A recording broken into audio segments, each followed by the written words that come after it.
ఇక పోచారం అన్నకైతే నిధులు ఇస్తలేరు కదా, అందుకనే పోచారం శ్రీనివాసరెడ్డి సార్ కూడా కోపం మీద ఉన్నాడు కదా.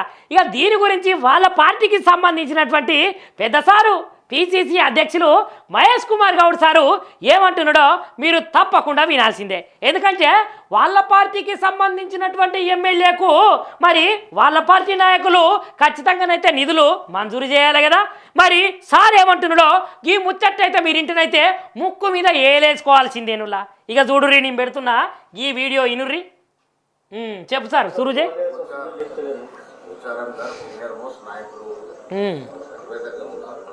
ఇబ్బందులు ఉన్నాయి వాస్తవంగా. పోచారంగారు తెలియని ఇబ్బందులు కావు, నిధులు కొరత ఉంది. పోచారంగారు అభివృద్ధి ఆకాంక్షించిన నాయకుడు కొన్ని ఇబ్బందులు అవుతుండొచ్చు. అంటే నిధుల కొరత ఉన్నది అని డైరెక్ట్గా సారే చెప్తున్నాడు.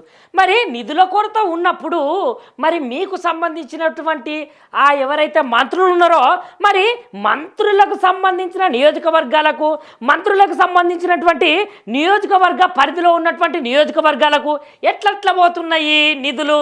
మరి గీసారికి ఇచ్చేందుకు అదేవిధంగా ఇక వీళ్ళ పార్టీకి సంబంధించిన పెద్ద లీడర్ ఒకరు ఉంటారు, ఆయన అసెంబ్లీలో కూడా బాగా ఫైర్ అయ్యిండు ఈ కాంగ్రెస్ పార్టీ మీదనే. ఇగో నాకు కూడా నిధులు వస్తలేవు. మరి బట్టి విక్రమార్క గారి యొక్క నియోజకవర్గానికి నిధులు ఎట్లా పోతున్నాయి?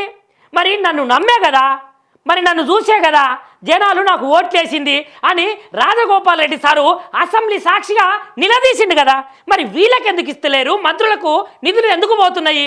ఇప్పుడేమో నిధులైతే కొంచెం కొరత ఉన్నది, మరి నిధులైతే లేవు అనే ముచ్చట ఒక పిసిసి అధ్యక్షునిగా మీరెట్లా మాట్లాడతారు సారు?